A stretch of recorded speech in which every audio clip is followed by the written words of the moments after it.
Awesome. So, welcome everybody to our day two, also known as session B of our TCU Virtual Fair. This is our fifth annual fair.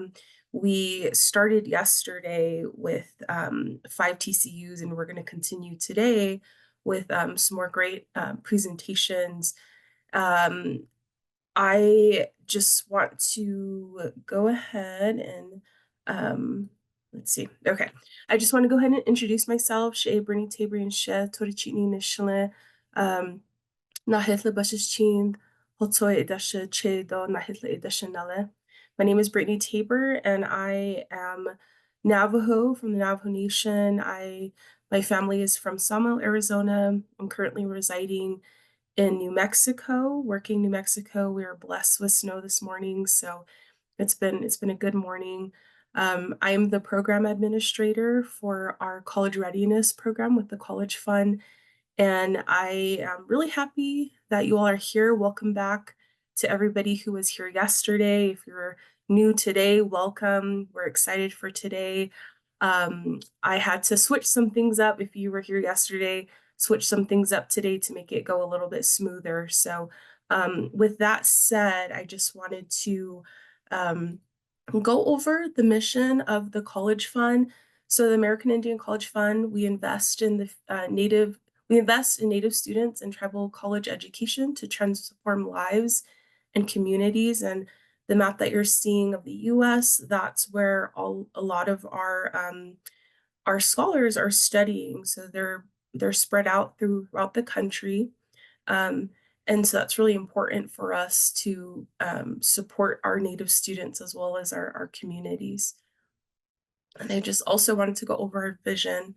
Um, so since its founding in 1989, the American Indian College Fund has been the nation's largest charity supporting Native student access to higher education. We provide scholarship and programming for American Indian and Alaska Native students to access higher education. And once students are in college, we provide them with the tools and support to succeed. So I just wanted to share what our mission, what our vision is, so you have a better sense of why it's important for us to host events such as the TCU Fair. A look at today's schedule. So as I mentioned yesterday, we had a couple of our TCUs start our fair off, and we're continuing that today.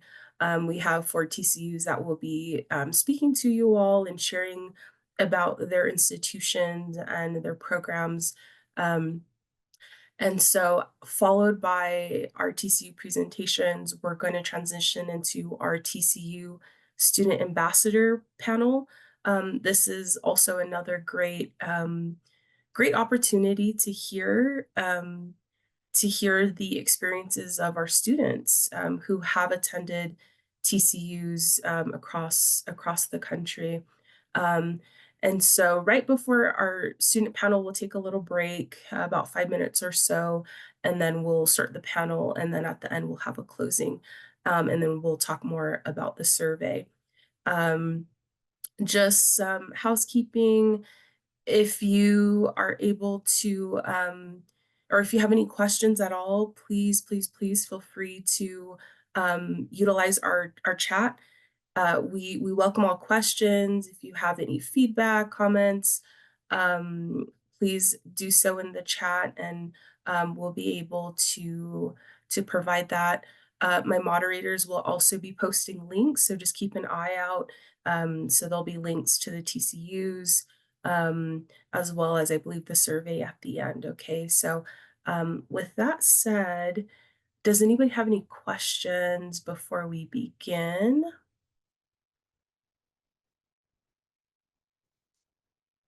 Okay, so let me go ahead and transition. All right, so another thing I want to add is our first presenter will be from Bay Mills Community College. And also, this is different from yesterday, but I wanted to throw in some TCU trivia so we can interact a little bit more with our audience today. So our first question here is, what year was the first tribal college established? If you know, go ahead and put that in the chat. let's see, we want to test your TCU knowledge. So, what year was the first tribal college established? Go ahead and get your best guess. We got some answers coming in. We have C, 1972, B, C. Let's see. Anybody else want to? Okay, 1954, C. Okay. A lot of good feedback. Okay. All right. So let's see. So the year the first tribal college was established was in 1968. So if you guessed that, you guessed correct. So that tribal college was at that time known as Navajo Community College, now known as Diné College, and it's housed in the beautiful Saley, Arizona. Beautiful, beautiful, beautiful land out there. So great, great, great, great job. Thank you for guessing. I'm gonna see if we can go ahead and share the screen with or if we can have Dylan Carrick share his screen. My moderators, are you able to allow that permission? Let me see if I can allow it as well.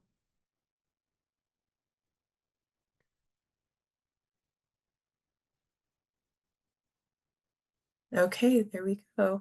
All right, I will let you take it away, Dylan.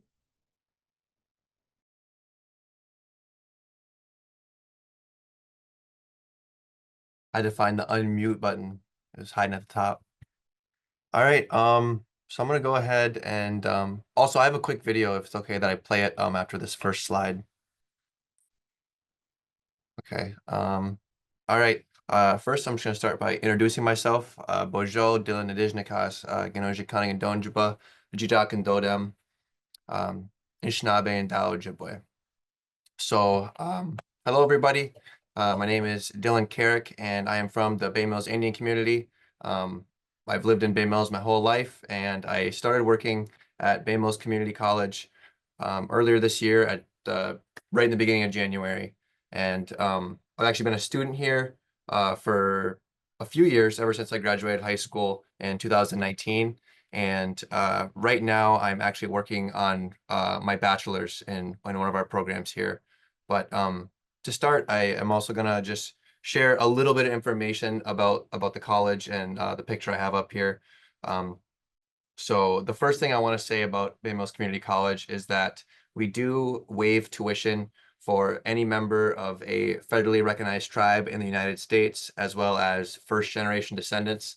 So regardless of what tribe you are or your blood quantum, if your tribe does that, as long as you are a member or you are a first generation descendant, your tuition is waived at Bay Mills Community College. Um, so you can see our logo down here on the left. We are actually celebrating 40 years this year since our school was chartered and became fully accredited. So that's another thing.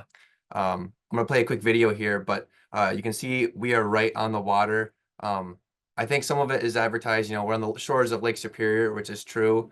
Technically, this is the St. Mary's River, and you're gonna get a better view of that in the video I share here, but it's a really, really beautiful campus. So I'm gonna go ahead and share just a quick 1 minute intro video for you guys.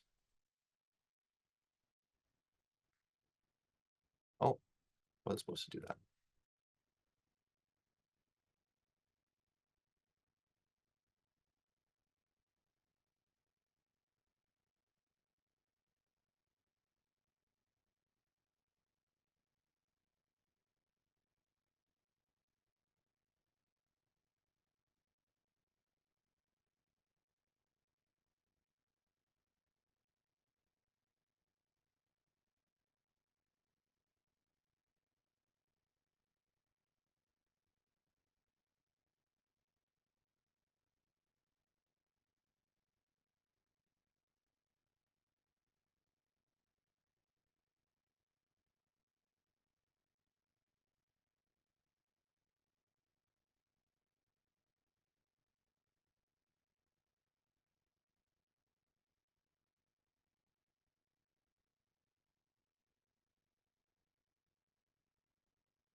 Right.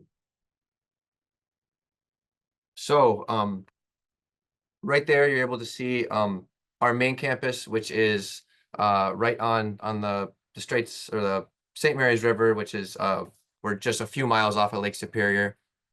One of the other buildings, which was Amick Hall or Beaver Hall, that is where construction trades programs are held, and also our farm. And now I'm going to speak a little bit more just about our programs as a whole.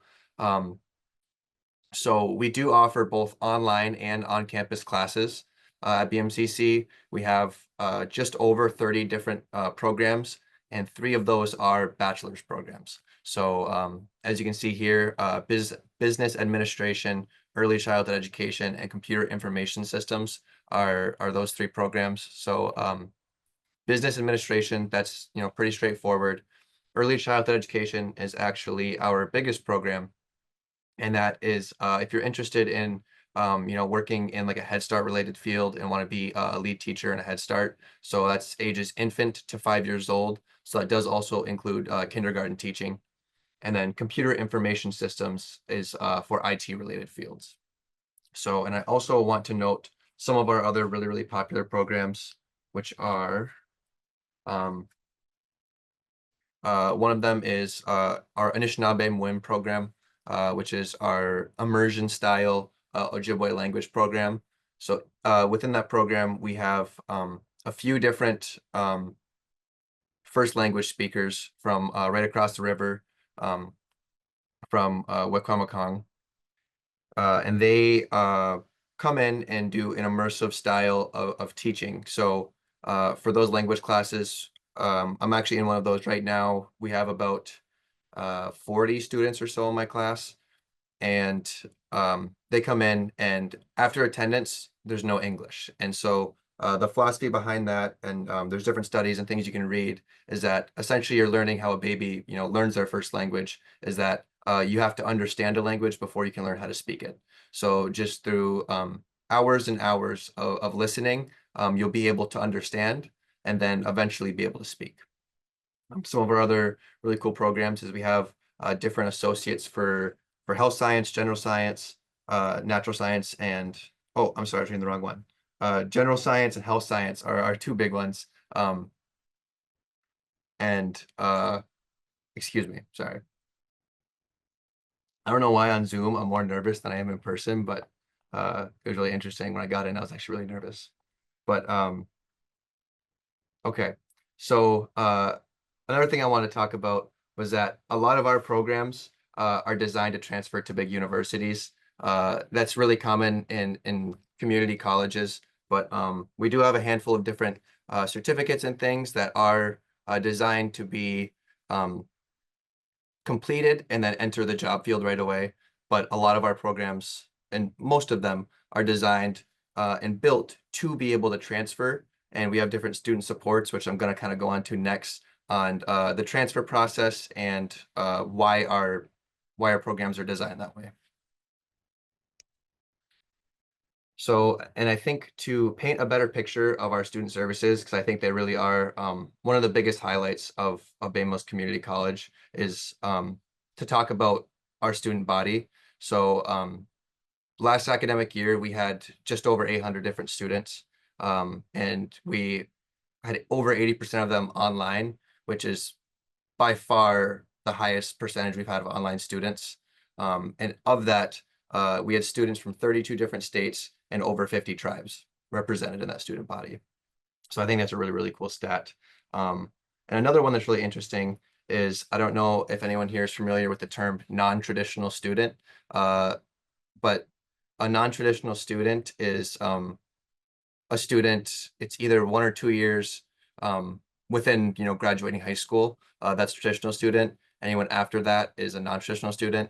A majority of our students are non-traditional, meaning they aren't coming straight out of high school to us. And so we always kind of say that non-traditional students kind of are our traditional students, with 70% of them being over 25 years old. And of that, 65% of those students are first generation, meaning that their mom or their dad did not receive a 4-year degree. And also 34% of them are parents. And so the reason I wanted to share some of these statistics about our student body with everybody was that a really big thing that BMCC prides itself on is meeting students where they're at, both with our student services and in the classrooms themselves. Is we understand that each student may have different needs, and especially with the different range we serve, both age-wise and all over the country, different states, different tribes. There's so many different unique people that come here that you have to meet the students where they're at if you want them to succeed. So we have two main student services, our Student Success Center and TRIO, and I'll let you guys kind of read through these. I mean, I'll list some of them, professional tutoring, career planning. I thought the best way to kind of highlight this was to just share a little bit about my experience with this. Um, Coming out of high school, I had no idea anything about college, and I know a lot of people who are the same way, but I was kind of between Bay Mills because I knew it was down the road for me and I knew I would come to school free here. And then also I kind of had an opportunity to go play basketball at a small university down the road. And so I was kind of between these two schools, and I toured the other school first, and it was a really good school, but um, even the direction they were giving me, they were using words and telling me to go places that I really had no idea what they were talking about. Um, and I ultimately chose Bay Mills just out of convenience, just because I knew it was going to be free and just comfort, I suppose. And I went there and it was kind of the same thing where I had no idea uh, what I was doing or how to enroll in classes, how to register, anything like that, financial aid. And I remember when I went in my first day, I go in and I'm kind of just standing there walking around looking for anybody to talk to. And I got stopped by someone from student services and they asked me, what I was doing. I was like, well, I applied here. I'm looking to sign up for classes. And then they asked me, well, did you do this? And I said, I don't know. And they're like, okay, follow me. And they walked me right down to someone's office and got me set up there. They're like, okay, did you apply for financial aid yet? And I said, I don't know. And so they walked me down to the next person's office, and every single step of the way, without making it seem like a shameful thing because I didn't know, they taught me and showed me everything, and didn't make me feel bad about it at all. And so I was able to get registered, and from there on out, I felt really comfortable going to those student services for kind of any questions I had. And beyond that, throughout my time there, they actually helped me build my resume, which helped me a lot getting jobs I had previously. And I ended up using that same template for my job resume that got me the job that I have now. And so I'm nothing but grateful and have nothing but awesome things to say about our student services. Some of the other things that is awesome is that we actually do a computer lending program and a calculator lending program. So that's typically first come, first serve, and they go quick. But I know that not everyone has access to a computer or a laptop, or calculators themselves are actually really expensive, and that's something you don't really find out till you're an adult trying to go to school. And they really do everything that they can to make sure that your college experience is seamless. Just because uh, at Bay Mills, the philosophy isn't that it should be difficult in the processes to get your degree. It should be about learning, and everything else along the way. We're going to make it as easy as possible to get you there. So it's all about just gaining that information and gaining um, that knowledge and that degree so that you're able to go out and pursue those things that you can with that higher education. So that's all I have, but I'm going to leave our website here if you have more questions or anything. I also have my contact information up here. Our course catalog can be found on our website, and the virtual tour that I started to play in the beginning is on our website. It's a little hidden right now, but it's supposed to be on one of our banners soon. So hopefully it'll get up there really soon. But I can also put that in the chat if that's okay. If anyone wants to check out that virtual tour. So Miigwech everybody too for having me. Thank you so much, Dylan. That was a lot of great information, and I was actually able to visit Bay Mills a couple of weeks ago, and it's very, very beautiful campus, very beautiful land. Dylan was really a great host, and he was able to connect us with a lot of the people there. And when he says that they're there to help, he really means it. They're very welcoming, and you just feel the good energy there on campus. And I was really impressed to hear that a lot of their programs are online as well. So very accessible. So awesome. Thank you so much. All right. So we're going to Thank go you. ahead and, I'll stop the share here. okay. All right. Miigwech So let me, everybody. thanks, Dylan. Okay, let's go back to my screen. Can everybody see my screen again? All right. Okay, so we have our next presenter, our next TCU will that will be speaking with us is Tohono O'odham Community College. And right before we transition, I have another TCU trivia question for you all. So, what is the total number of accredited TCUs in the US? All right, what is the total number of accredited TCUs in the US? Okay, we got D. D's coming up a lot. A, D, D. D. Okay, we have some D's. Pretty confident with the D's. Pretty confident. Okay, let's go ahead and see. Yeah, everybody's correct. D. So, this is just a map of the TCU spread out through our country. As you see there, I don't know if you can see it too well on your end, but we have a lot of TCUs. And I'll be talking a little bit later on how you can learn more about some of the other TCUs that weren't able to join us for our TCU Fair, so you'll have access to that information. All right, so with that said, I will pass it on to our presenter. Ikdash Wusijamoy, Ani an Abjigik, J. Juan. Good morning, good day, everyone. My name is Jay Juan, and I am the recruiter at Tohono O'odham Community College. Please excuse my voice. The seasons are changing, so it's definitely throwing me for a loop. But I am here to present on the college. So we are Tohono O'odham Kukura Mashmakud, also known as Tohono O'odham Community College. And we are located in southern Arizona. So we are here in the Sonoran Desert, where it gets pretty warm.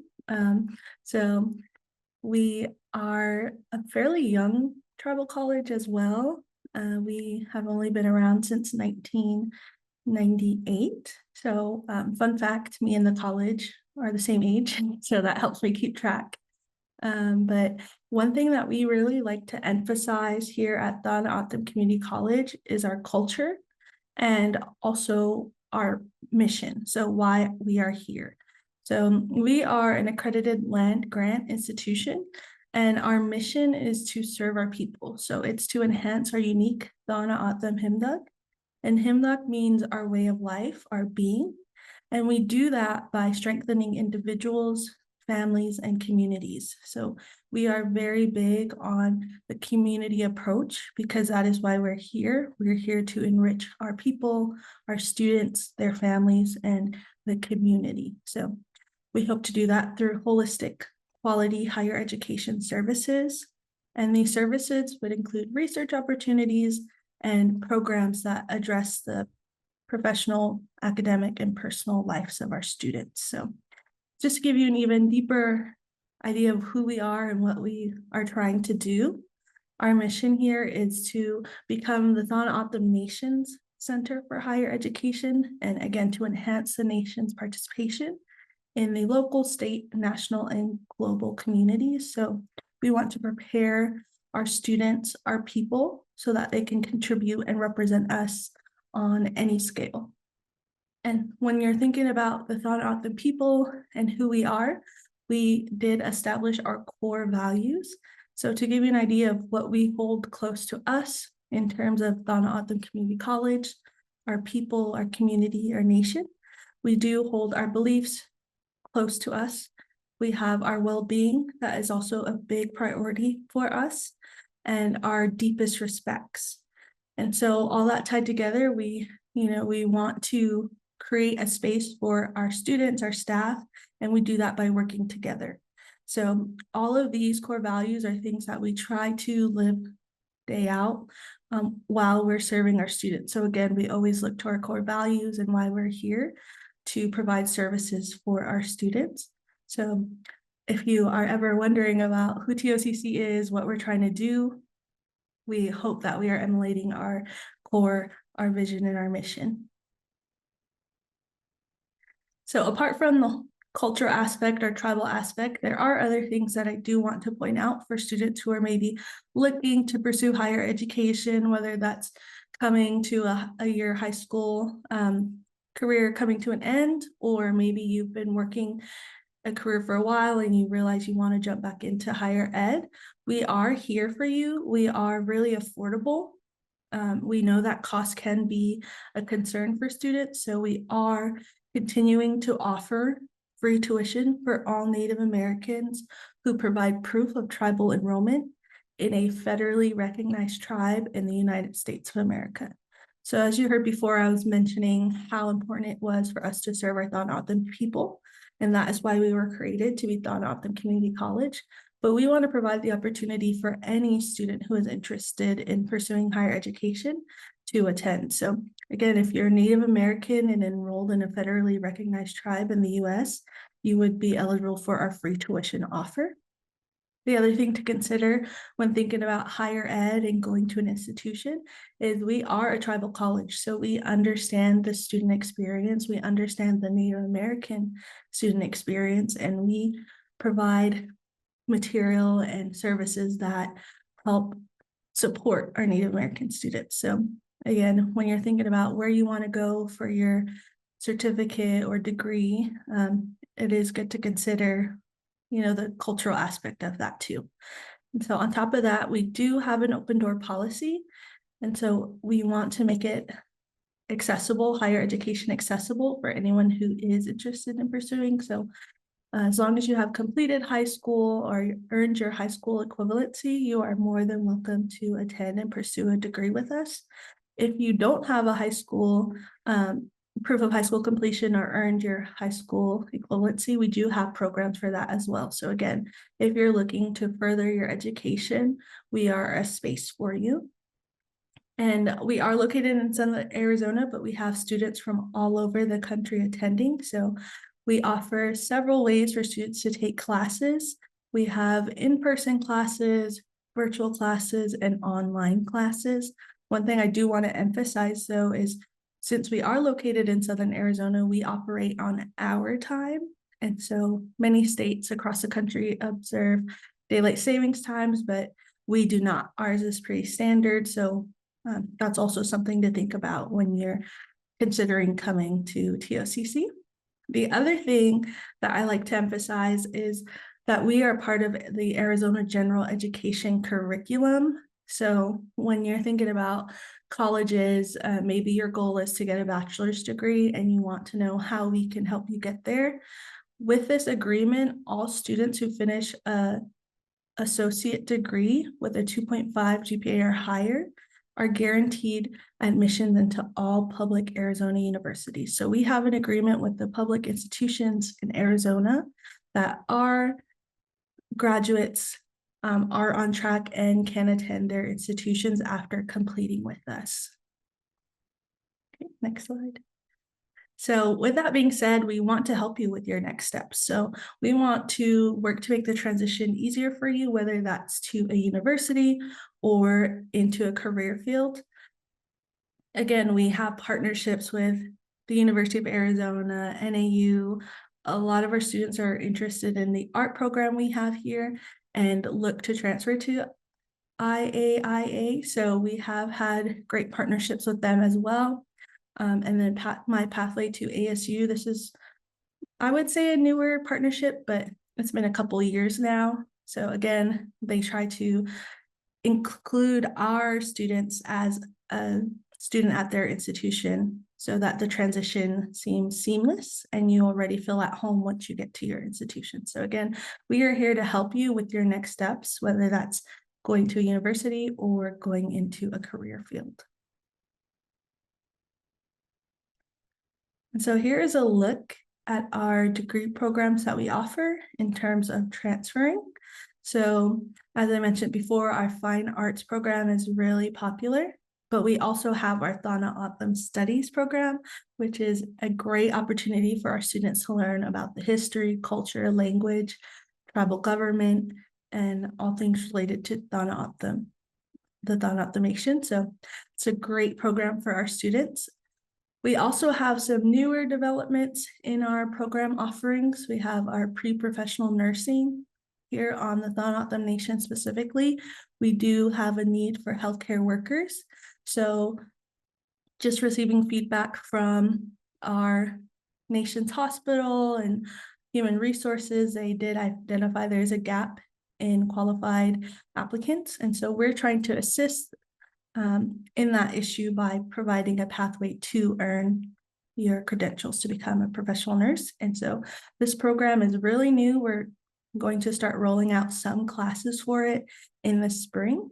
And this is a partnership with the University of Arizona so that students can go on to university and earn their nursing degree and to enter the career field. So again, we're just always trying to find the needs of our community and the interests of our students so that we can provide those opportunities for them.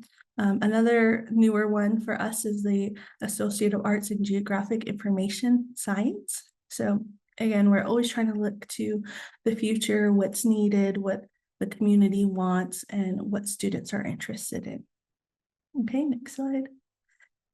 And we also offer Associate of Applied Science degrees and certificates. So these are for students who maybe want to earn some type of certification, but maybe aren't looking to go to university, or maybe just testing out the waters and want to see if this is something that they're interested in.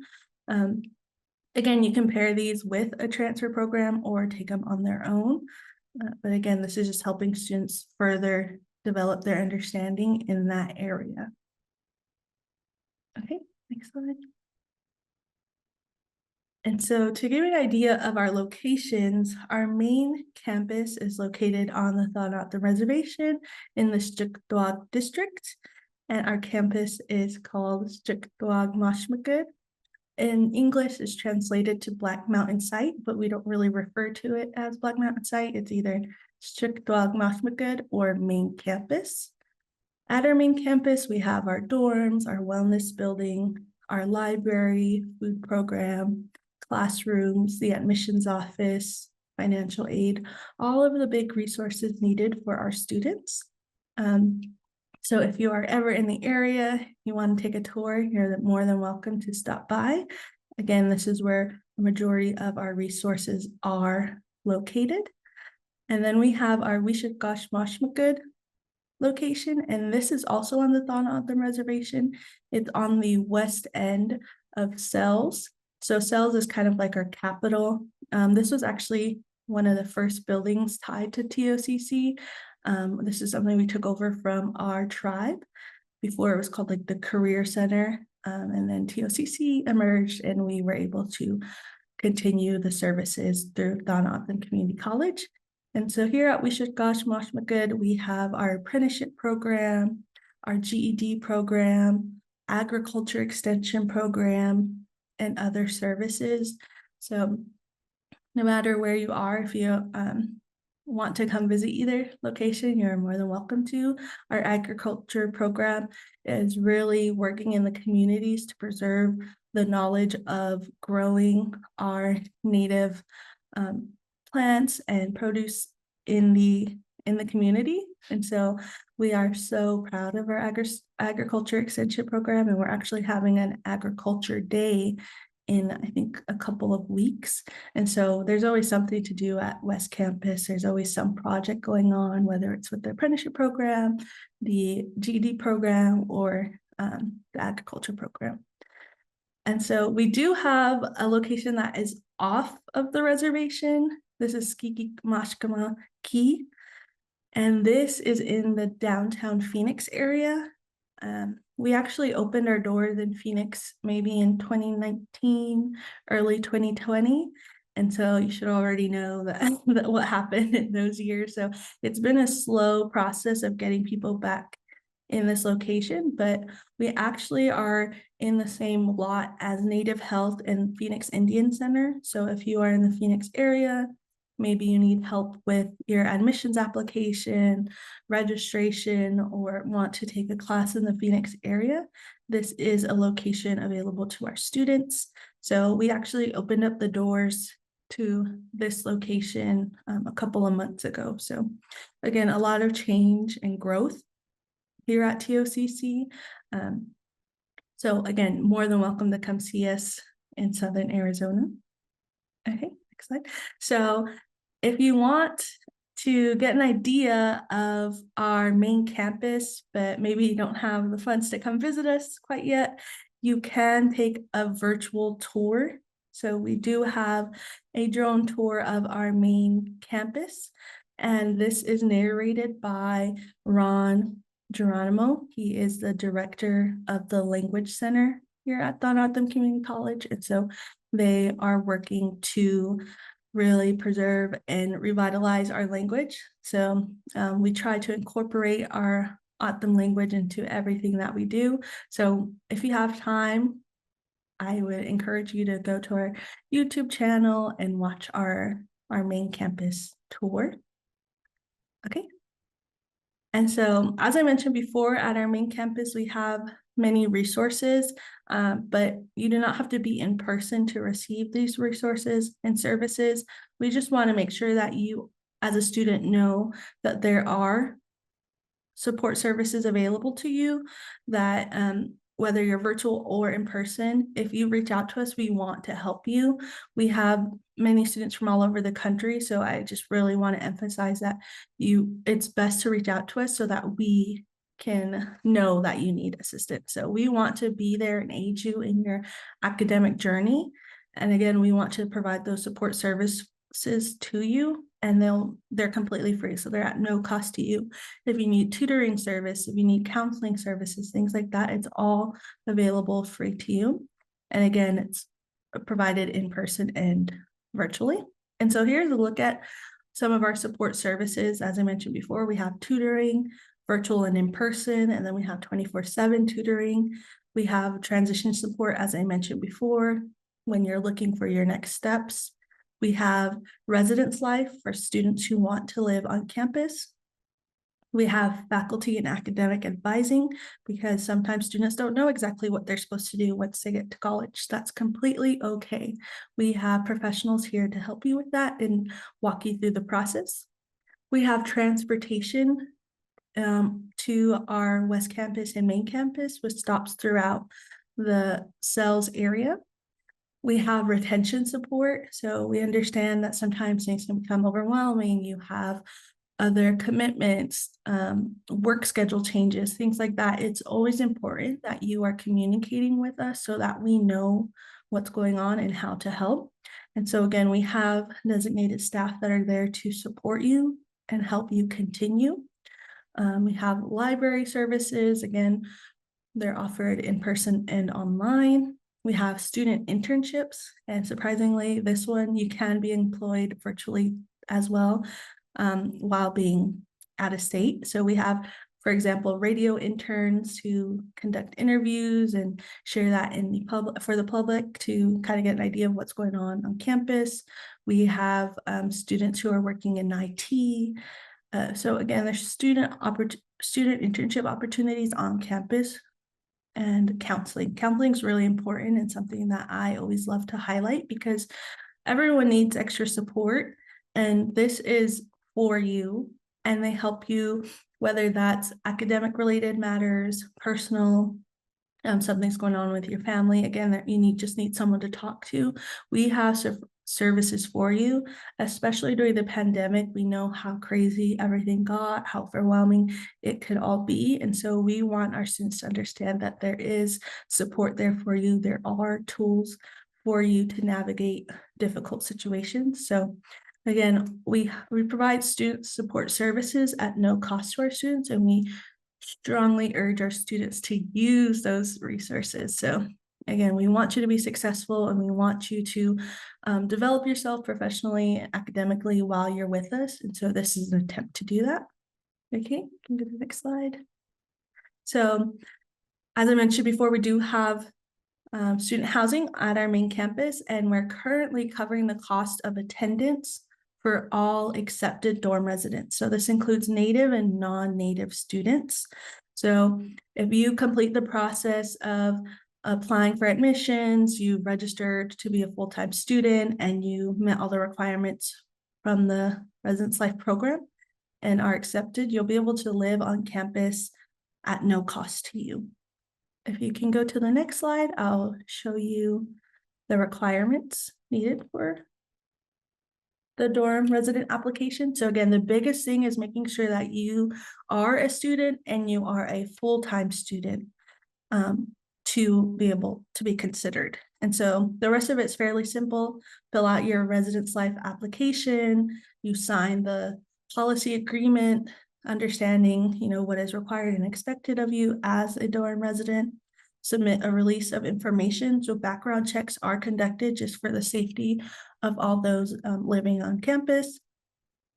And then you fill out a roommate questionnaire just to give the Residence Life coordinators an idea of your lifestyle, your study style, just to kind of pair you with someone you will mesh well with.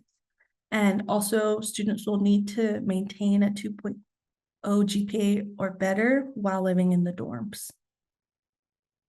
Okay, next slide. And so we also, on top of the free tuition for all Native Americans and covering the cost of attendance for residents, we are offering covering the cost of books and fees for all students. So this is an offer that's available to Native and non-Native students. So we do sometimes come across students who maybe aren't eligible to be recognized in their tribe. So this again is an offer available to natives, non-enrolled natives, and non-natives. So we cover the cost of books and fees while you attend TOCC. Okay, and so we do encourage our students to apply for scholarships. So again, you think free tuition, oh, I'm going to live in the dorms, don't have to worry about that. But there are other costs associated with going to college, especially if a student is maybe a full-time student, you don't have the ability to also work a full-time job because you have your classes and everything like that. So we do encourage students to search for scholarships. The Tohono Nation has scholarship opportunities or education assistance for enrolled Tohono members, and that is the same with many other tribes. This is just a list of our most common scholarship offices that we work with, but that is not the entire list. So I would encourage you to look and see if your tribe offers something similar. We also have links on our financial aid website for scholarship opportunities. We always encourage our students to look into American Indian College Fund because they are a great resource for our scholars. And so again, you might hear free, but there's still so much that you can, expect to costs you can expect to come across. So we just encourage you to look for funding and financial support. Okay, next slide. And so this is the easy part. I always say our admissions application process is fairly simple. You can visit our website and click apply to TOCC, where you'll be able to access an online application. Before we would do paper applications, but I promise you the online application is so much faster, and we receive all the information needed for processing. Once you come to the end of your application, you will be prompted to submit documents. So if you noted that you're Native American, you'll need to submit proof of tribal enrollment to be eligible for the free tuition offer. So again, all we need for you to be eligible for that is to submit proof of tribal enrollment. So your tribal ID card or your certificate of Indian blood and a state issued photo ID. And it's really important that your proof of tribal enrollment has your enrollment number indicated. And then if you're non-native or not enrolled in your tribe, then you can submit proof of residency in the US. And all students will need to submit proof of high school completion with your graduation date indicated. So you'll just need to submit those documents and you'll be good to go. Okay, next slide. And so again, this is what you could expect to see when you are applying online. Again, you'll be, go to the next slide, please. You'll be asked to create a My Forms account. So you'll click that link, use your personal email and a password you create for yourself, and then you'll be able to access the application. Okay, next slide. So again, I just really want to emphasize you'll need to submit your proof of documents. Your required documents in order to register for classes and attend, and you'll be able to do that with your application. Okay. And so if you have any questions, you want to know more, you want me to send you links, I can do that. You can contact me directly. There's my contact information, or you can email the admissions office and ask your questions there. But again, we're a resource for you and we're happy to answer any questions you may have. Awesome. Thank you so much, Shay, for the presentation. A lot of great information that was provided. And again, in the chat, we were able to put links to TOCC, so you can check out those links if you're interested. And yeah, find out more information. Thank you, thank you, thank you. Okay, so let's go to our next slide. Okay, so we're back to our presenter, our next presenter, the Institute of American Indian Arts, located in Santa Fe, New Mexico. And we have another TCU trivia question. So be sure to put in the chat, what state does not have a TCU? What state does not have a TCU? Okay, a lot of good answers coming up. You all know your TCU trivia. Anybody else want to put a guess in the chat? Wow, y'all are doing really great. Great, great, great. All right, so yes, you're right. Everybody who said Nevada does not have a TCU in their state, but there's a lot of other states that you can access. Like Baymil said earlier, you can also access online programming. A lot of our TCUs have online programming as well if you're interested in their institution, but aren't able to make that move. All right, so I will go ahead and turn it over to our next presenter. Hi, thank you so much. My name is Rebekah Gilman. I am the Director of Admissions at Institute of American Indian Arts. Please let me know if you're having any trouble hearing me. We here in Santa Fe are having a snow day, and so I'm presenting from my living room instead of in my office. So Institute of American Indian Arts is located in Santa Fe, New Mexico, on a gorgeous 140-acre campus. It was established in 1962, which really threw me for that first trivia question. I was a little confused, but I guess it's not technically a tribal college because it's not specific to one tribe. So we have a 4-year degree. We're a 4-year accredited university. We also have 3 master's programs now. So you can do, after your undergraduate, you could do a master's in studio arts, a master's in creative writing, or a master's in cultural administration. And we're accredited by the Higher Learning Commission. So you will graduate with a degree, you will have a very good education under your belt.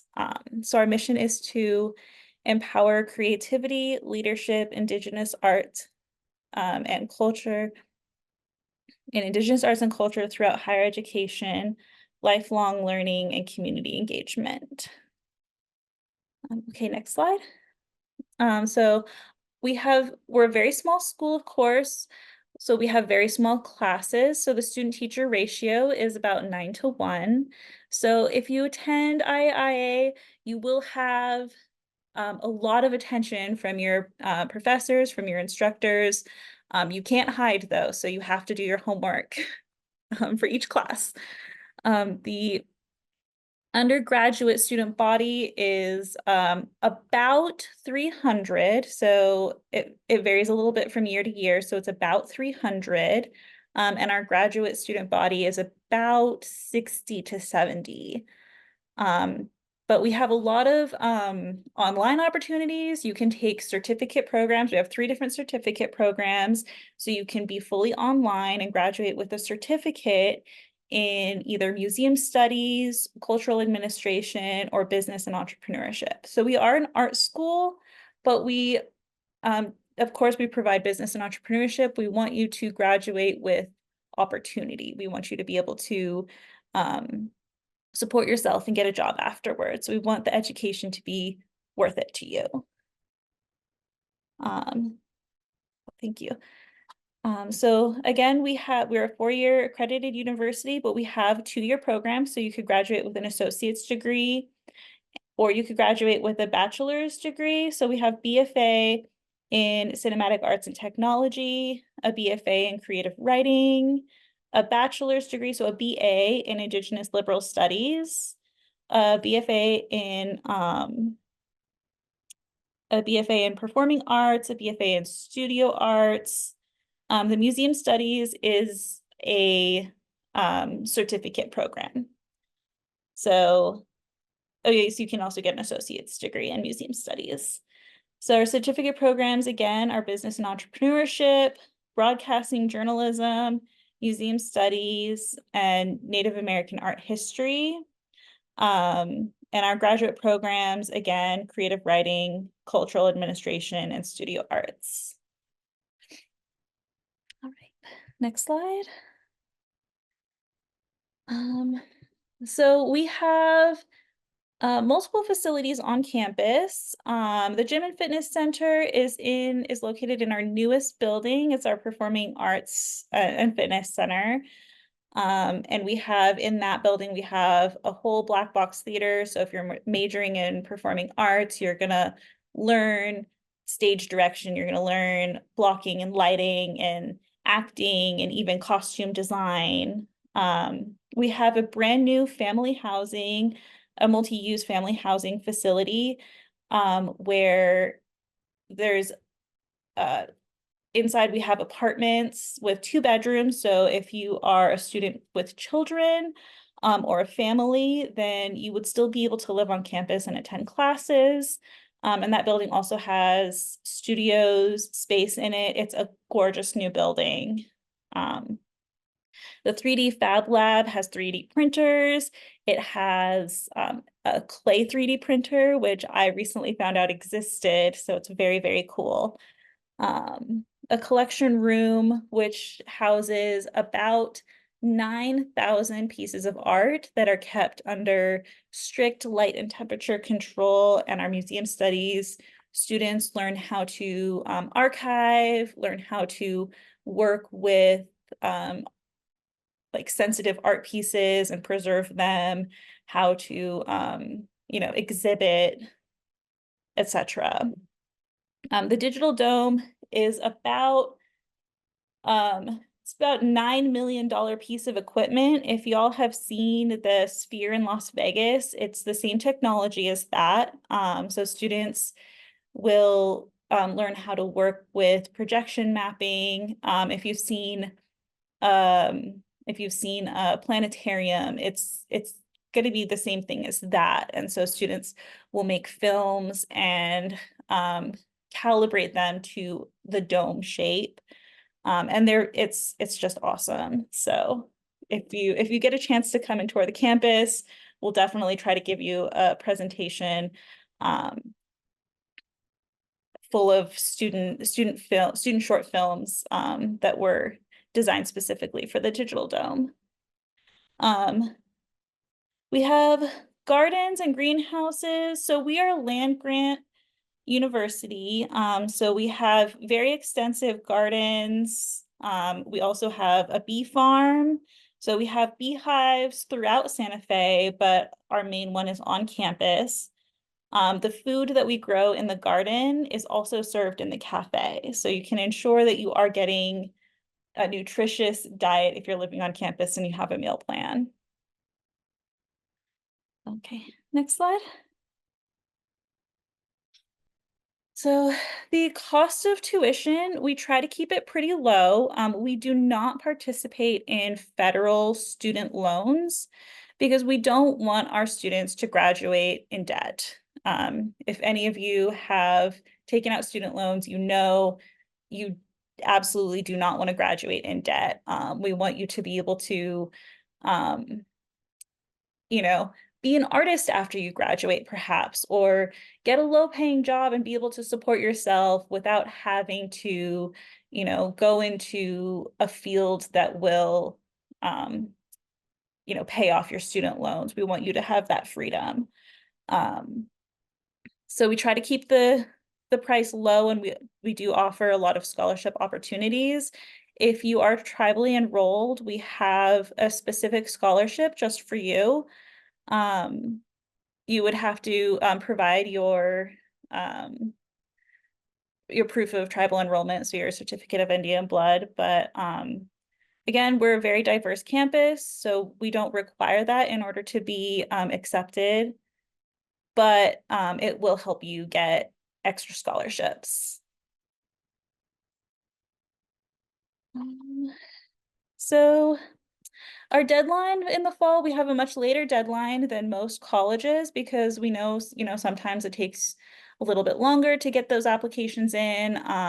It takes a little bit longer to, you know, decide, you know, what your next year is going to look like.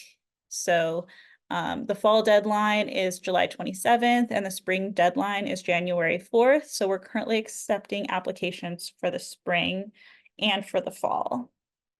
So get those applications in. If you are transferring from another school, your application process will be a little bit more involved. We will require letters of recommendation. We will require a portfolio depending on your selected major, a personal essay, and a statement of interest. Thank you. Next slide. So again, we do offer a lot of financial aid. The tribal scholarship is $500 per semester, so that's $1,000 for the whole year. The merit scholarship ranges from $500 to $1,000. You have to have a GPA of 3.0 or higher for the merit scholarship, and so it's graduated once you hit 3.0. And then we have, you know, various scholarships. Of course, contact your tribe for funding opportunities there. And then we have, of course, we participate in the New Mexico Opportunity Scholarship, the Lottery Scholarship, fill out that FAFSA and get that Pell Grant. A lot of students who attend IAIA, if you fill out all of your financial aid applications, you could end up not paying anything for tuition. We also have work study opportunities on campus as well. So Cindy Whitaker is our current lead admission specialist, and she's very, very knowledgeable. Normally she would be giving this presentation and she knows absolutely everything. So go ahead and take a screenshot of this, give her a call or send her an email if you have any questions, or you can just call our office. It's the same number down here, 505-424, except it's 2325. And then you can talk to me and we'll help you through the application process if you have any questions at all. So thank you, Rebekah, so much. Again, in our chat, you can find the links for more information about IAIA. They do amazing work at IAIA. A lot of great programs. My best friend's mom was just graduated from there last year, and she was able to get an internship with Nike and spent the summer out in Nike with their design team out there. So a lot of great opportunities, a lot of great internships for sure. All right, let's keep it going. All right. So our next TCU trivia question is, what is the name of the Bay Mills Community College mascot? So Dylan presented to us earlier in our fair, but they have a mascot. And so what is the name of their mascot? If you want to go ahead and take a guess and put it in the chat. And then we'll transition into Saginaw Chippewa Tribal College for our last TCU presentation before we go to break. So any other guesses? I'm seeing a B, a C. I'm seeing a lot of C's come up. Bucky the Beaver. A lot of, okay, B's. B's and C's are battling it out. I don't think Dylan's on, right? Dylan missed this question. All right, so the answer is Gilly. Oh man, I was trying to practice Genoji. Oh, I don't think I said that right. But Dylan was giving us information when I was able to visit him a couple of weeks ago. So they're the Fighting Pikes, very unique, beautiful mascot for the Bay Mills Community College. So if you guess the Fighting Pike, Gilly, you're correct, Gilly Ganuje, I believe. All right, so let's get into our next presenters. Let's see, make sure that we have them on. Yeah, we do. Hello, Jamie. Hello. Hi. Hi, guys. I don't know if you Hello. can, Okay, we'll go ahead and transition there on. we go. We just wanted to turn the camera on for a second so you could kind of get a look at us. We've got some distractions happening behind us with construction and traffic. So we're gonna turn the camera back off. But I'm Justin, I'm the supplemental instructor lead. This is Jamie. I'm Jamie. I'm one of the success coaches. All right. So today we wanted to talk to you about just a couple programs that we've implemented over the last couple of years that have contributed to our student success, specifically the Supplemental Instructor Program and the Success Coach Program. And as you can see here, we've got the supplemental instructors. There's me and my team with Amanda Flogger, our Dean of Students. And up here we have Jamie and Joe, our success coaches. And we work with the instructors to essentially try to push students down a very specific path that's going to maximize their success within the classrooms. We do that by identifying certain classes that students have trouble with. Maybe the individual students are having things going on in their lives that make focusing on school difficult. Maybe they have some skills that hadn't been developed in earlier schooling. So we are here to help them achieve those goals. So we can go to the next slide here.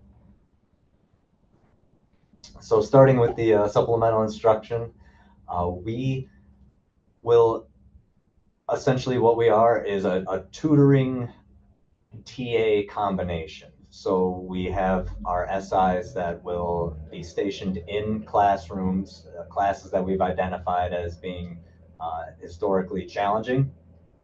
And the students, it's worked out really well. Sometimes the students have a hard time asking the instructors for help or to clarify something, but we have SIs embedded in the class and they can sort of flag them down and say, hey, can you help me with this? The SIs are also stationed down in the writing center, so students can come in and either work on their own to work on papers or math or science, or they can tap one of us to sit down with them, and we can have as long of a tutoring session with them as they need or want. And as you can see in this picture here, We like to have fun too. These are two of our SIs participating in our Pi Day celebration. Amanda is holding Joe's hair back as he's doing the pie eating contest. So we really try to make ourselves active and visible on campus as much as possible, so students are comfortable with us and are happy to work with us. We can go to the next slide. So what we do outside of that, we will also not just attend the lectures and kind of keep up with the schoolwork ourselves, but we will read the course material. We'll also give workshops. So in the past, we've done workshops on how to give an effective PowerPoint presentation, or the basics of MLA or APA and things like that. And we will help students kind of identify problem areas in those ways, so that they can come in on their time and sit down with us and maybe walk away with some new skills as well. We will proctor exams if need be. You know, a lot of the kinds of stuff that a tutor and a TA would do, but just combination all at once. And the most important part is just building that rapport with students. And what we found is that they prefer it. They actually enjoy working with one particular person. They'll come in and say, well, you know, I was working with Andrew on this paper, and I really liked how he did it. Is he in today? You know, and it really helps build that sense of community as well. We can go to the next slide. And this is what we look for in our SIs. We want someone that's had at least 60 college credits, minimum GPA of 3.0. Someone who is familiar with student success, whether because they were a student or they work in education. Someone who understands that there's a lot of different pedagogies that you can use, especially with non-traditional students. We are looking for people who can communicate effectively, and not just teaching, but also just make the students feel comfortable just by sitting down with them. And we're looking for people who are committed to education. Maybe they don't want to go into education, but they like working with students. They like being in the facility, and that's we welcome that as well. So I think that might be it for the SI. Can we go on to the next? Yep. All right. So that's it for the supplemental instructor program. I'll pass it over to Jamie, and she can talk about the success coaches. So what is success coaching? Here at SCTC, we have 2 success coaches, and we've had success coaching for about 2 years. As many of you probably already know, that there's so much that goes into the college journey other than just academics. And so success coaching takes that holistic approach to the student's college journey. We really assist students in processing change and creating different habits. We support, connect, and encourage the entire student, their whole student. And there's 3 key areas that as a success coach that we talk about with students and we go through. One of them is that relationship building. We meet with students one-on-one to really encourage that sense of belonging. We're empathetic, we're their support, and also their accountability. The next one is student development and skill building. So when we're talking to students, we help them set SMART goals. We talk about time management, organization, also wellness. We just recently created a wellness fitness room here at the college. And then another one is we're the resource connection. So we do that warm handoff to campus resources like the Writing Center. A lot of times when I'm meeting with the student, I'll walk the student right over to the Writing Center, introduce them to Justin and the other SIs, and just really help them with resources and also community resources. We have a whole list of different community resources that we tell the student about. And you know that no 2 students are the same. So we have individualized check-ins with students where we co-create success plans. We can do a check-in in person, over Zoom. Sometimes we have students we just text regularly with, or phone calls. So we really just make it individualized to that student and what that student is comfortable with. When we're meeting with students, a big part of it is just kind of understanding what their why is and identifying it. Having the student really identify their why also helps when things get tough in the semester. They have something then to go back and understand, okay, this is why I'm going to school, this is my purpose, and it can push them throughout the semester when things get rough. We also help identify different support networks, positive and negative factors, and then we're there to really celebrate their wins, small and big wins, and to support them. So you can go to the next. Yep. So when we meet with students, we have a success plan that we go through with them. And we connected all of our success plans to the 7 grandfather teachings. The 7 grandfather teachings is also our values here at the college. And so we connected truth to like, what does success look like to you? One thing we found is that success looks different to everybody. And so really being able to understand that each student is different and hear what their version of success is. And then we have honesty that we've linked to what is your why. So that's a big portion, like what's their purpose, what's their why are they here, just to help them throughout this semester. And then we break down different obstacles or challenges that they could foresee. We link that to humility. It's so important to have that support network. So we linked that to love. So who supports them here at the college? We always make sure to put ourselves on there for them. Like one of your biggest support is your coach. And then also solutions. So we have our obstacles, but what are some solutions that we can like already start to think about in the beginning of the semester that can help us throughout this the journey. We have bravery that we link to our strengths, skills, and qualities. A lot of times when we ask a student like, what are your strengths? They just look at us like, I have no idea. And so it's brave to sit there and really think about like, what are you really good at? And so we sit and talk that through with students. One of my favorite questions to students is the motivation question. What's an activity, phrase, video, or music that can get you back on track? And the reason we put that on the success plan is because a lot of times throughout the semester, students will come up to us and say, I'm just low in motivation. I don't feel like going to class, or I don't feel like doing my schoolwork. And I can then go back, pull out their success plan and see what is it that motivates them. So before I had this question, I would always just throw out some things that motivated me, right? Have you tried exercise or eating right? But now I can actually go back and look at what they had told me in the beginning of the year and be able to use that to help motivate them and get them back on track. All right, we can go to the next slide. And then this is another part of our success plan. We talk about academics. As a success coach, I also register students for the following semester. We kind of look into different classes, do some advising, look at what they need to complete to graduate. A financial plan, we go through making sure that they've completed their FAFSA, meeting with financial aid about different scholarships. And then we talk about budgeting, and that's a pretty big one. We don't make them show us like their budget or anything like that, but just talk about the importance of budgeting. And just a quick example I have of that one is I once was meeting with a student and gave them like a budgeting worksheet and had them just go on their own time and fill it out.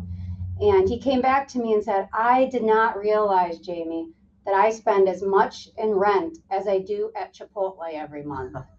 And it was a huge shocker. And so it was nice that he was able to be aware of that. And then we made some SMART goals and how he can just slowly wean himself off Chipotle.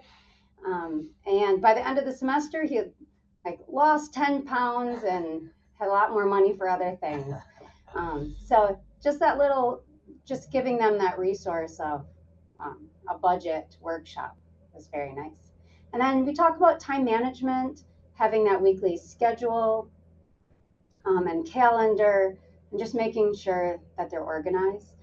And then the last part of our success plan is the self-care part. So just making sure that they take time to unplug, move their body, and just really take care of themselves, because it's easy to get very burnt out and bogged down with academics. And so we talk about, and especially in that beginning of the semester, what can you do throughout the semester to take care of you so that you can thrive throughout the semester.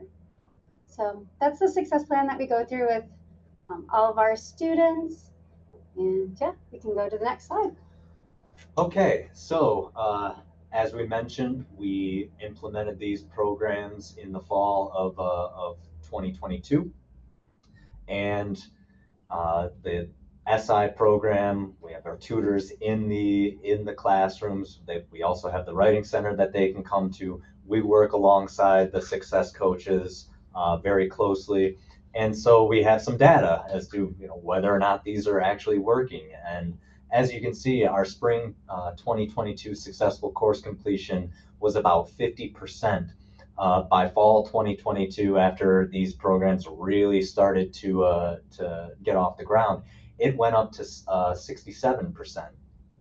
It is now up to 78% from the fall of 2023. So we can see that there is this upward trajectory happening. Our course completion is going up. These programs are very, very beneficial for students, and it helps them realize that they have resources, they have other options if they to take their academics seriously and to be able to succeed.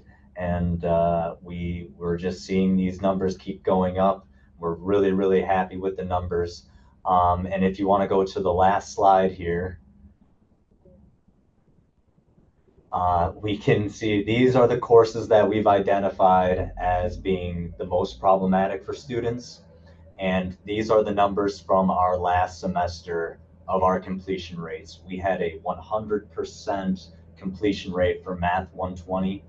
Math 230 was 91%. We're rocking high 80s with English and computers. Janie teaches the SDV 102 class. She saw a major increase in her classes as well. So yeah, these programs are doing very, very well for us.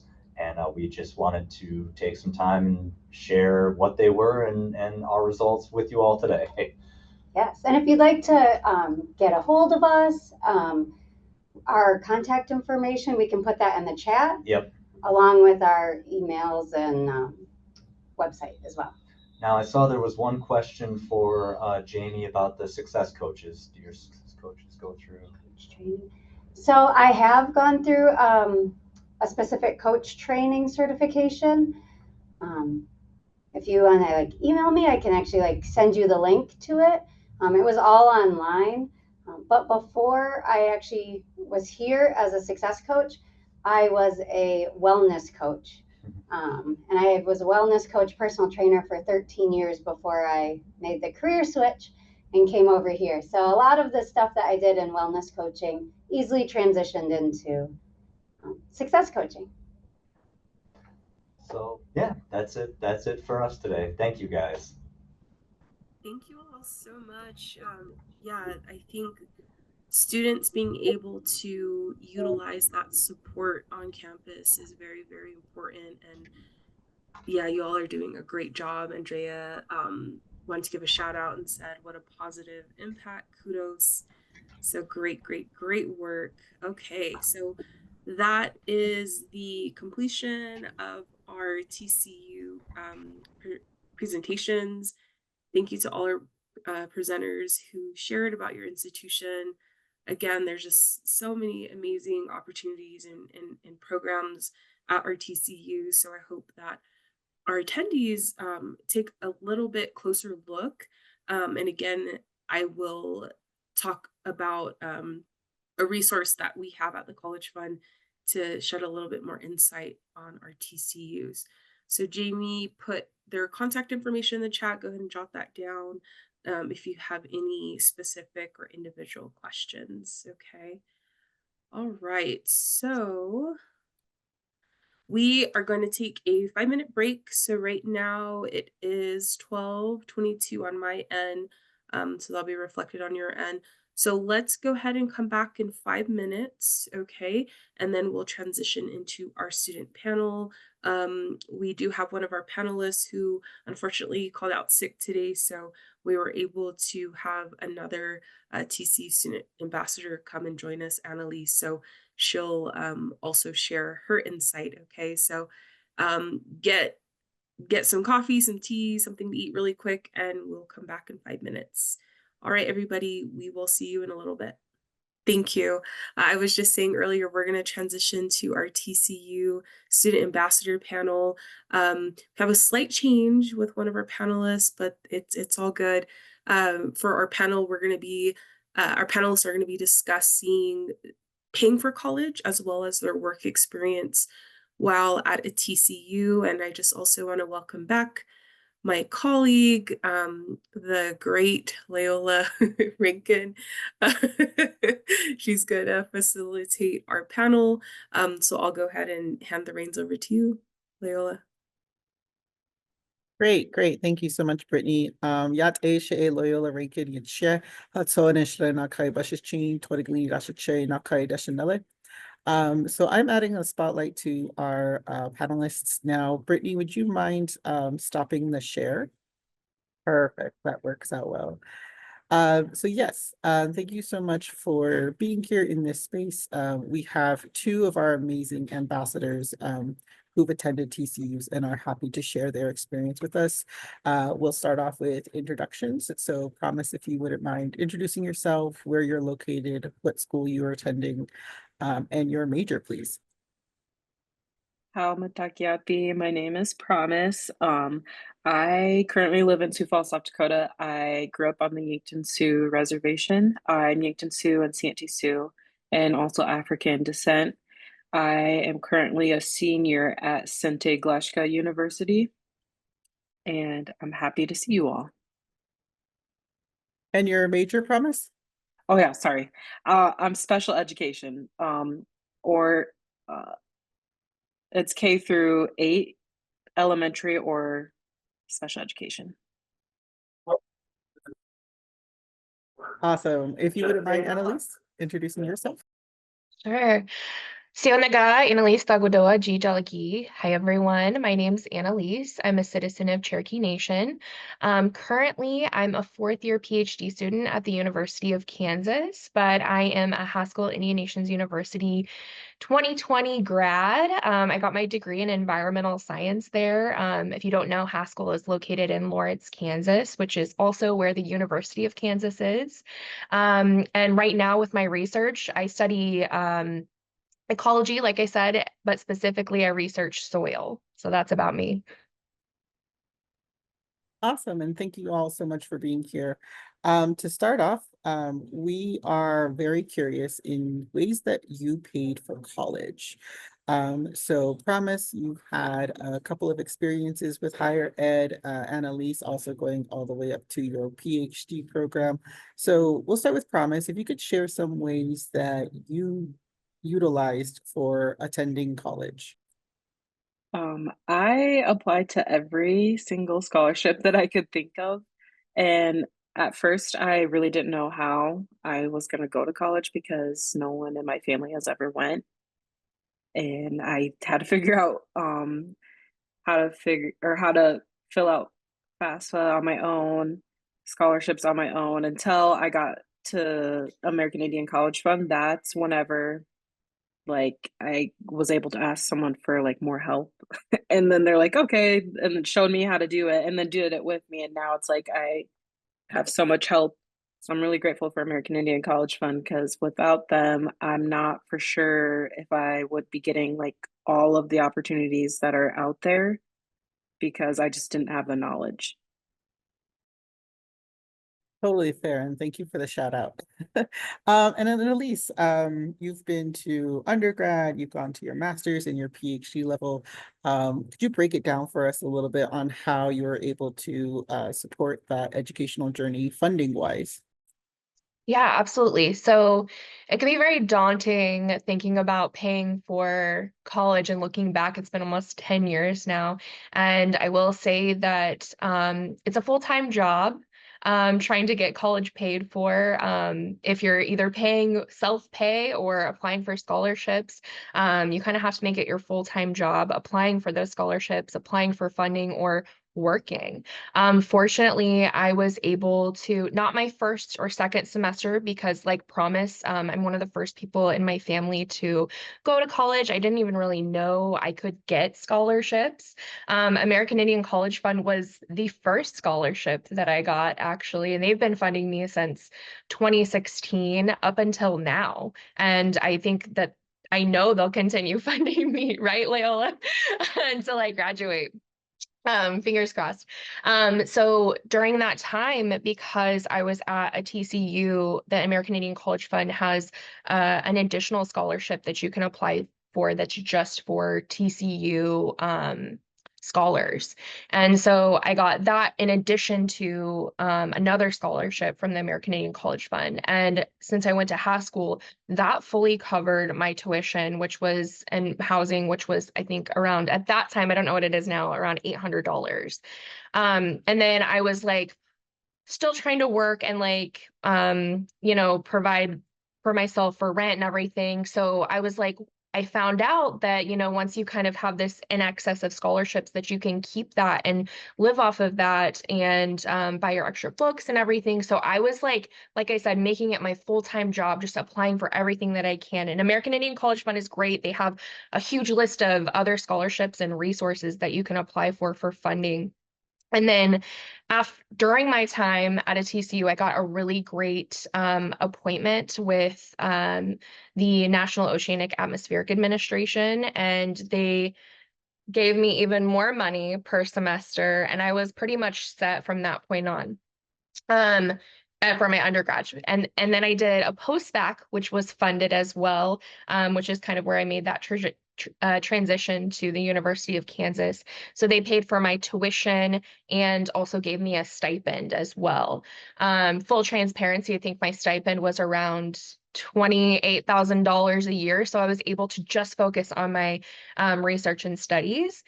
And then during my PhD, which is currently, I am constantly applying for funding. It's a lot of work, but the American Indian College Fund is still there. Native Forward has helped me a lot. Also the NSF, I'm a scientist, so there's a lot of cool STEM funding out there. So like I said, just making it your full-time job to literally find all of these scholarships and funding. I haven't paid for anything the whole time I've been in school, so it's possible. Yeah, definitely. It sounds like there's been a hodgepodge, a quilted blanket, if you will, of different funding sources that has supported you both in your college going career. And I think that's something that will be helpful to those listening of like, that is awesome. So additional, one of the major patchwork quilts of this financial support is the FAFSA, I would assume. So for those listening, the FAFSA is the free application for federal student aid. And that's how you can get Pell Grant. That's how you can get work study on campus. And so we all love a good spooky story. Halloween was last week. So if you could tell us some of the stories about completing the FAFSA and what that has been like for you every year that you've decided to go to college. Yeah, if you could tell us a little bit about your time completing the FAFSA. And this time we'll start with Annalise. So you want the horror stories? Okay. We're native. We love ghost stories. True. Okay, so the FAFSA was super important, like she said, very, very important to, I think the most important component of making sure that you are able to get the FAFSA in a good timeline period is making sure you do your taxes if you're in the sort of area where you're separate from your parents, making sure you do your taxes and that they are ready to go to put that information into the FAFSA. If you do have it already done, you can actually link it to the IRS website, and it just like kind of fills it out for you. And it literally takes less than 5 minutes. So simple if you already have your taxes done. If you don't, you might have to do your taxes and do your FAFSA. I think that as a younger student, I didn't really make I don't know. I didn't understand the importance of doing taxes, I guess. I don't know. And I remember there was a year where I didn't do them, and it really, really delayed my funding. And I think I actually didn't get funding one year because I didn't have my finances in order as far as taxes go. And the school really wasn't able to help me. They're like, we can't really do anything unless you figure out this tax situation. So just make that a priority to do your taxes every year. I know it sounds like a baseline thing to do, but sometimes you just don't know like how important it is. And so that really was unfortunate that I missed out on, I think, a year and a half of funding from the FAFSA, and that really could have helped me out. After that, learned my lesson, made sure to keep everything orderly, and got the funding for the rest of the years. And it was pretty simple. Like I just linked it. So I love that new system now of just linking it. Remember when you had to do like papers and you had to mail it in, and you're like, I don't even know if they got it. Like, did I use enough stamps? That's a conversation for another time. Talk about horror story. Like that's anxiety right there. I don't know. How about you, Promise? Any stories about completing the FAFSA that you've learned from that could help our scholars listening? Yes. Again, but Annalise, make sure you put your taxes in. The first time that I did it, I'm like, I don't know what this is. And then my grandma, she's just this little unchi that she didn't know. And she was just like, huh? I don't know. And then her go-to was like, that's white people stuff. And I'm like, I know, but I still need it. So then I had to like guess. And then I got a call from the IRS people, and they were like, this is not right according to your age. So I'm like, okay. So then someone over there was like, why don't you call their customer help page? And I'm like, oh yeah, duh. So I did. And then after that, it was still like a struggle, but it still happened. It was very difficult. But then I started linking all my taxes, and then like I have it on like almost like a little PDF thing saved on my laptop just for like my college stuff and all my information like that. So now it's very easy. And before I submit it, I usually will talk to one of my mentors that I have and be like, I feel like everything looks right. Can you double check, just because I don't want to mess up again. So make sure you have a mentor, and ask lots of questions if you're not sure. Absolutely. I mean, I feel like there's nothing scarier to a millennial than having to call somebody, or like somebody calling you from the federal government and you're like, whoa, I'm native. You can't call me. Yeah. Like, why didn't you text first? Send me an email, Jesus, and then they come knocking on your door. Yeah. But yeah, thank you so much for sharing your experience with the FAFSA. And again, you do need to complete the FAFSA every year you intend to go to college. That was something that I learned was a big struggle. So we're going to move into your career trajectory in these next couple of questions. What programs at your college, the TCU that you attended, best helped you on your career pathway? Could you list one in class and then one outside of class? And Promise, if we could start with you. So, I like a few years ago, I did a student professional development grant through American Indian College Fund. I know it's not a class, but it was just like a grant that I was interested in to see how I could like develop my career, or like what access I could have to things. And I was already taking like education classes, and then I was taking like nursing classes. And I came up with like a proposal that I would do like a short internship as like a teacher for a day, or not for a day. It was like for a week and a half. And then that really changed my career path because I was like, oh, I can see myself being a teacher, and I've already taken like a lot of the classes, and I was stuck between nursing and teaching. So if you get to be in that position of like applying for these grants, definitely go think outside of your box. You don't have to like put yourself in this small box of like these are the only options.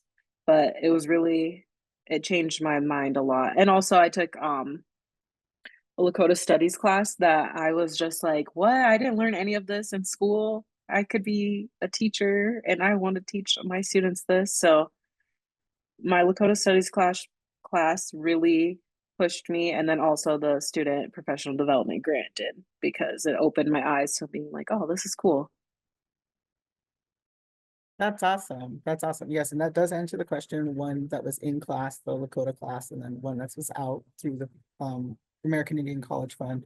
But I love that when we learn something about our own cultures, we're like, how do I tell this to the next generation? And that's something I definitely see in both you and Annalise. So that's always helpful. And what about you, Annalise? When you were at Haskell, what ways did it help you prepare for your career pathway, both in school or in classes, and outside of classes? Yeah, so whenever I was at Haskell, so I'm not sure who's very familiar with Haskell, but there's something really unique about Haskell is that we actually, part of the property has a big, massive wetlands on it that is actually mainly managed by the students. And during the time I went to Haskell, we actually had the EPA there doing a sort of student internship or like campus stewardship sort of funding. So I was actually an intern. I was a Haskell Tribal Eco Ambassador was my official title. And we got to do things like campus sustainability. We actually won an award from the EPA from all of the composting that we did from Curtis Hall. So it was really cool. Yeah, thank you, Leo. I'm sorry. Environmental Protection Agency is EPA. And what else did we do? Wetland restoration stuff. We helped like build trails and everything. And I just got really into ecosystem ecology whenever I was there. And then I learned how much the Indigenous perspective is really needed in these federal agencies and like the effort that they were making to try to get our perspective. So that kind of made me really consider working for some sort of federal agency. And that was just a really cool aspect that Haskell actually had EPA on property, and they actually have EPA recruiting office at Haskell that they're at 2 times a week. Yeah, it's really cool. So they're really trying to make those opportunities available to tribal students there. And then outside of any sort of classes or anything, NOAA, which is the National Oceanic Atmospheric Administration. So they're the same people that do the National Weather Service, and they're like the people that go up and like take the airplanes and the hurricanes and do all kinds of crazy stuff. They actually had a TCU day in Boulder, Colorado, and brought students from all the different TCUs across the country and let us know about the opportunities and like showed us around. And I ended up getting a 2-year internship with them, and it really kind of, to be honest, changed my life. Like, it really gave me so much solid experience. I felt like I really had the knowledge to like move forward. I don't think I'd have a PhD or be trying to obtain a PhD right now without that TCU day. It was super important. And without NOAA, it really kind of just changed my life. And so whenever you are attending, if you go to a tribal college, like take advantage of those opportunities. They're so important, and they really can change the trajectory of where you go in life. So those are my 2 experiences. Thank you guys for sharing those experiences. And I really do feel that those are unique to tribal colleges. And sometimes I've seen, you know, TCU students take advantage, and then others who are like, oh yeah, Disney was here, or whatever. And I'm like, you know, they don't visit every campus, right? Like NASA is not recruiting from every college. And they're like, really? And I'm like, yeah. So that's awesome. I thank you so much. I think that gives a lot of context to our listeners about what is possible career-wise at your schools. And to wrap it up with our last question, you know, being upcoming graduates, Promise with your undergrad, Annalise with your doctoral program, Dr. Gunther, we'll be calling you soon. What ways has your TCU prepared you for the next step in your career? We talked a little bit about how it put you on the path that you're on, but where are you going forward, and how has the TCU prepared you for that next step? We'll start with Annalise. Yeah, so I think that going to Haskell, I think people who are not Indigenous maybe think it's like, oh, they're just surrounded by all Indigenous people, but it's actually like so amazing because you're like surrounded by such a diversity of, at least at Haskell, a diversity of all different tribes. And I really, honestly, it really helped shape my perspective as a scientist and sort of the value that tribal nations have in research and in community building, etc. And it really helped establish and solidify for me that like I want to have a career that helps Native communities and helps these people, and that I want to be surrounded by this type of community where I can like interact with Indigenous people. And yeah, it just really helped shape me in that way. And it really helped me understand the value that I bring to non-Indigenous spaces. And that it's just such a unique perspective to have, especially when we're talking about environmental stewardship or land stewardship or food sovereignty, all these issues that are really important to all of us. But it really helped me establish who I am as a scientist. It really helped me feel like grounded. When I look back and like tell people who I am, like Haskell is like a huge like part of molding that. Was there another part of the question? I'm sorry. No, you're doing beautiful. It's next step. Where are you headed next? Yeah, so I'm a fourth year PhD student. So I have about, hopefully I'll graduate in spring 2026, fingers crossed. And from that point on, there's I've taken a lot of opportunities. I've tried to take many opportunities that have come my way that I found valuable. And I really feel like making yourself seen as much as possible in things that you're interested, or like those spaces that you want to be in and those people that you want to surround yourself with. In your career, I don't think you'll have to look for a career. I think people will come to you and want you to be with them. That's been my experience. I've been very busy, overwhelming schedule for a really long time because I've tried to make myself part of these instances and these events, and just learning. I'm taking every chance I can to learn, and people see that, I think, and they really appreciate that, and they want to be around you too. In that way, I've had a lot of different like Indigenous like nonprofits that focus on food sovereignty and land stewardship, and I think that that's the direction that I want to use the knowledge that I've learned. And also just like working in some sort of like climate change adaptation mitigation for tribal communities, however that looks like. That's where I want to be. So That's awesome. Definitely appreciate you sharing that. Promise. Would you like me to repeat the question, or do you got it? I got it. But I want to say, Annalise, you're so cool. I'm so happy that you're my friend. I feel the exact same way, Promise. Like for me, I On my res, I did not know about Haskell. And like now I see all like my little cousins graduating high school and they're going to Haskell, and I'm like, well, you're lucky. Like now it's all promoted and that's good. I'm very happy for them. But I wish I could have gone to Haskell, but I'm really thankful for Sente Gleshka being available to me because like I'm not saying they're rezzed out, but they know the deal because like it's Sente Gleshka. We're all indigenous. So it's like people are mostly on chill pills. Because my experience, because I did do one semester at the University of South Carolina when I lived on the East Coast. And I will say there was no chill pills there. People were there. I was like in a room of like 80 people. And then I had like this busted up computer, and everybody in front of me had these awesome fast computers, and they had probably new glasses. I had busted up glasses I couldn't see, and there's like so many people that I was like, I don't know what's happening.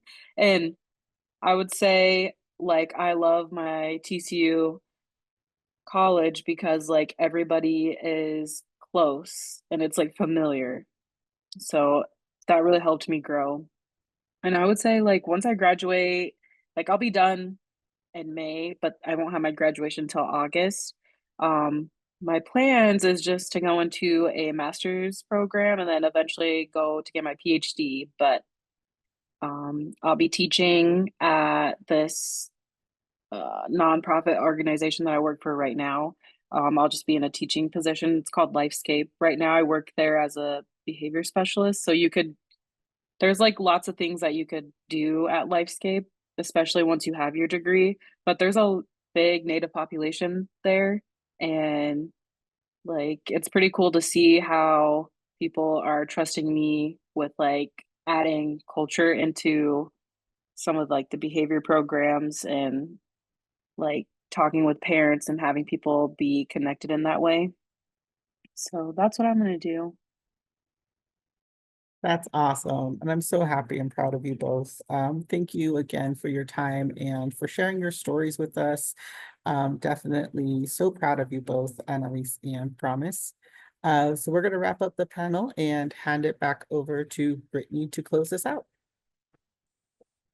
Thank you all. That's really great conversation. Y'all are doing really amazing things, and we're cheering for you. And you're just wonderful examples of strong Indigenous people, Indigenous women, and we definitely need that in our spaces. So continue to keep going, continue to progress in your spaces and make room for others. We're so proud of you. And thank you for joining us today for our TCU Ambassador panel. Oh man, so proud of you all, so proud. We're pretty much nearing the end of our TCU Fair. It's already over. It's kind of insane how quickly everything went. But I was mentioning earlier that I wanted to share a resource with everybody who may be interested in learning a bit more about some of our other TCUs that weren't able to join us during our TCU Fair this year. Hopefully they'll be on board next year. Hopefully we can get more. But in the meanwhile, this is a resource that we have on our website.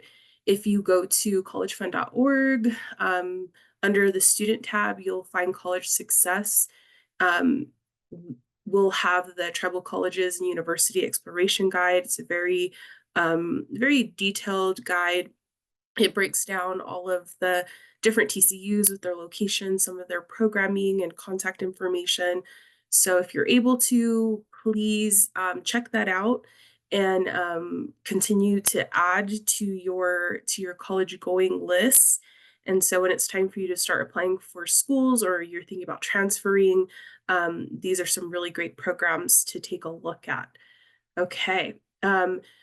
So we had mentioned that if you complete the pre-survey, which was provided before our TCU Fair, and you attend the TCU Fair, and then you also complete the post-event survey, you're going to be eligible to be put into a drawing and receive some really awesome prizes. So on the screen you can see there, we're going to be drawing for some $30 Amazon gift cards, the Anchor chargers, those are really great durable chargers, some Sony headphones, and then the grand prize, we only have one prize for this, but it's a beautiful Pendleton blanket.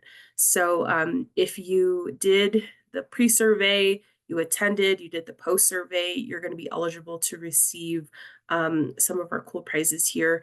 And additionally, oh, and I also want to add, I believe the post-survey was put in the chat. Yep, so the post-survey was put in the chat. So if you did it yesterday, great, go ahead and fill it out for today. You can access it there. And then the other thing we did was, if you registered, which everybody registered, you're in a drawing to, you have a chance to win a set of Dre Beats or Beats by Dre. I don't know how that goes, but you have a chance to win those. And so we'll be doing a drawing for that as well. So the winners will be contacting you in a couple of days, I believe. It says, oh, winners will be announced on November 15th. So we'll be working with our communications team to get the word out on who our winners are, and we'll be contacting you individually. So thank you all so much, for attending our 5th annual virtual TCU Fair. There's just so much good energy today, so many great resources, just so much good knowledge that was shared within our community. And I believe that's such a beautiful thing about our TCUs is that common core of community and relation. And college is attainable, and there are different ways to access college. And so this is a very honoring experience for me to be able to be here with you all today. So thank you again for taking the time. I wish everybody a wonderful week. Let's see, just want to check the chat really quick. So there's questions about the pre-survey. So yes, so when you registered to be a part of the TCU Fair, whether it was session A or B, or A and B, if you did both days, there was a pre-survey that was part of the registration. And so when you complete the pre-survey, we were able to see who completed that, and then we have the post-survey. So if I believe they closed the pre-survey, let's see, so pre-survey was emailed later, was emailed out earlier this week, and it closed in yesterday morning. So hopefully that answers your question. And I want to see I was contacted by John, who wanted to talk a little bit about, or wanted us to share about some internship opportunities here. So if you can see that on our screen, so the Cape Cod National Seashore Tribal Youth Internship Opportunity, as well as the Native American Teacher Retention Initiative. There's the contact information there. I believe they're looking for more students. If you want to take a screenshot, feel free to do so. Is John in our chat? I had just reached out to him and I don't see him, but I hope you can take a screenshot of that. If you have any more questions about this specifically, oh, there's John. John, if you want to put some links in the chat for people to access the internship information, that would be great. But other than that, thank you all again so much. I hope you have a wonderful week, wonderful weekend. Enjoy the snow if you received it, and just take care of each other, and let's keep on going. So thank you so much. Have a good one. Bye.